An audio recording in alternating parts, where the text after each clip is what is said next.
Students, today we are going to learn calls in advance. What is calls in advance? If company articles authorizes, the company can collect calls in advance. A shareholder, he can pay his call money along with the allotment money when company has one call. If there are two calls, the second money can be collected along with the first call. Let me see the problem. Calls in advance, sum number 8. Q Limited issued 1 lakh shares of rupees 10 each at premium of rupees 2 per share. Rupees 3 on application, rupees 6 on allotment including premium, rupees 3 on first and final call. Public subscribed all the shares. So issued 1 lakh shares, subscribed also 1 lakh shares. It is an even subscription. Duly allotted. Raju, to whom company allotted 1000 shares. Raju, to whom company allotted 1000 shares, paid first and final call money along with the allotment money. Raju, one shareholder, what he did? He paid his call money along with the allotment money. Let me see the problem. First, we are going to record journal for share application. Bank account data to share application. 1 lakh. On application, how much they are collecting? 3 rupees. Share application money received. Next, the share application money should be transferred to share capital. The same value, 1 lakh into 3 lakh rupees. Next, share allotment. Students, listen carefully. The calls in advance will affect cash entry, not the transfer entry. Yes. Next, I am going to record journal for share allotment. What is the entry? Share allotment account data to share capital to securities premium. Securities premium. Total number of shares 1 lakh. Allotment value 6. Premium value 2. So allotment minus security premium will get what? Capital value. So 6 lakh, 4 lakh, 2 lakh. Share allotment made.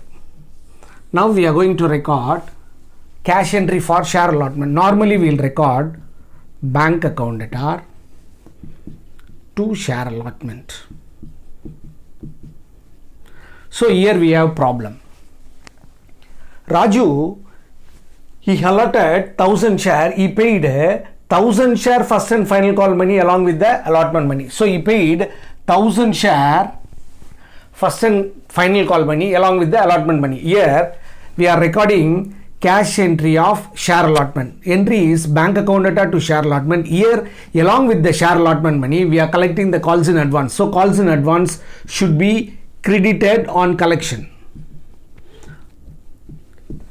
On allotment, how much we supposed to collect? 1 lakh into 6 lakh rupees. Then Raju paid 1000 share first and final call money 3 rupees. So 3000. So totally on allotment company will collect 6 lakh 3000 rupees. Next we are going to make share first and final call entry.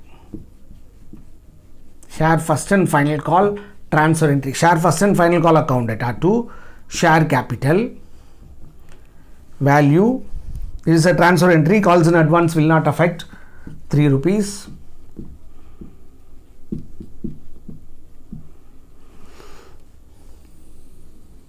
Now we are going to collect share bank account data to share first and final call. Here Raju, what he did? He paid first and final call money along with the allotment money. So in allotment, the calls in advance should be credited. In first and final call, the same calls in advance should be debited. So entry is bank account data, calls in advance account data to share first and final call. Already how much he paid? 1000 into 3. 3000 rupees already collected. Now out of 1 lakh, 1000 rupees already paid along with the allotment money. Now how much we can collect? 99,000 into 3. 2,97,000. So total. Students, listen carefully. Calls in advance. If articles of the company permits, a company can collect his call money along with the allotment money if there is one call. If there are two calls, the second call money collected along with the first call. What we supposed to do? For example, a shareholder, he paid his first and final call money along with the allotment. So where company collects the money? In allotment. So in allotment, cash entry, calls in advance should be credited. Where company is supposed to collect this money? In respective call, there it should be debited. Students, we completed calls in advance. In next class, we will see forfeiture of shares. Till that, bye and thank you.